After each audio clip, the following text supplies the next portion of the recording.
Hello everyone, I am doctor Ramkinkar Jha, cheap and head orthopaedics, Artemis hospital Gurgaon. तो आज हम लोग चर्चा करने वाले हैं नी आर्थराइटिस के ट्रीटमेंट क्या क्या हैं, कितने प्रकार के हैं, और जो मरीज ट्रीटमेंट एज ए सर्जिकल नहीं कराना चाहते उनके पास और क्या क्या उपाय हैं। तो सबसे पहले हम चर्चा करते हैं कि क्या क्या ट्रीटमेंट है हमारे पास में। तो बेसिकली ट्रीटमेंट डिपेंड करता है आपकी नी की आर्थराइटिस क्या है और आपके सिम्टम्स क्या क्या है। अर्ली स्टेज, जिसे स्टेज 1 और 2 कहते हैं, बेसिकली उसमें वेट रिडक्शंस, कुछ एक्सरसाइजेस, फिजियोथेरेपी और कुछ मेडिसिन हम लोग देते हैं जिससे कि लुब्रिकेशंस बनाने में और बाकी चीजों में मदद होती है और घुटने में थोड़ी ताकत बढ़ती है। और कुछ कैंडिडेट होते हैं जिनमें कि हम लोग नी आर्थोस्कोपी करके कुछ इंजेक्शंस की पद्धति होती हैं, जैसे कि पीआरपी हो गई, हाइलुरोनिक एसिड हो गए, स्टेम सेल्स हो गए, इनका ट्रीटमेंट हम लोग करते हैं। यदि बात करें सिंपल इंजेक्शंस क्या क्या अवेलेबल हैं नी आर्थराइटिस के लिए, तो सबसे जो कॉमन इस्तेमाल किए जाते हैं वो स्टेरॉइड्स होते हैं। इसमें हम लोग नी में स्टेरॉइड इंजेक्शन कर देते हैं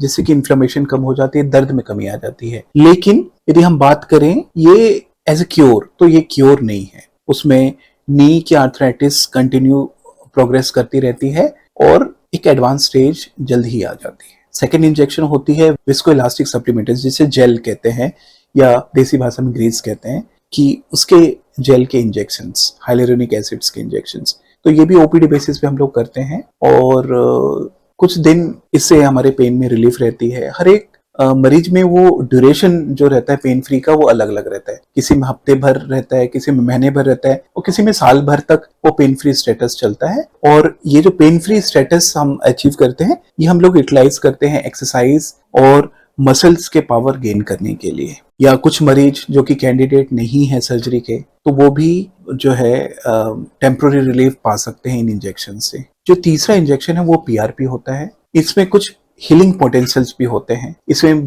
मरीज के जो खून ले करके हम लोग प्रोसेस करते हैं सेंट्रीफ्यूज मशीन वगैरह में, और एक कंपोनेंट होता है जिसे कहते हैं प्लेटलेट रिच प्लाज्मा, वो हम लोग सेपरेट करते हैं और वापस इंजेक्ट करते हैं। तो सबसे बड़ा एडवांटेज है कि ये कोई बाहरी तत्व नहीं है, ये आपकी बॉडी के लिए हुए ब्लड प्रोसेस्ड है जो कि हम लगाते हैं, ओपीडी बेसिस पे हो जाते हैं और मिनिमली इन्वेसिव है और इसमें एक हीलिंग पोटेंशियल की क्षमता होती है। जो लास्ट, जो सबसे कॉमन अभी हम लोग प्रमोट करते हैं और कहते हैं जो मरीज को करानी चाहिए, वो स्टेम सेल इंजेक्शन है। आजकल हमारे यहाँ पे federation approved stem cells, mesenchymal stem cells available होते हैं जो कि लैब से बनाए जाते हैं। उनमें हीलिंग पोटेंशियल ज्यादा होती है।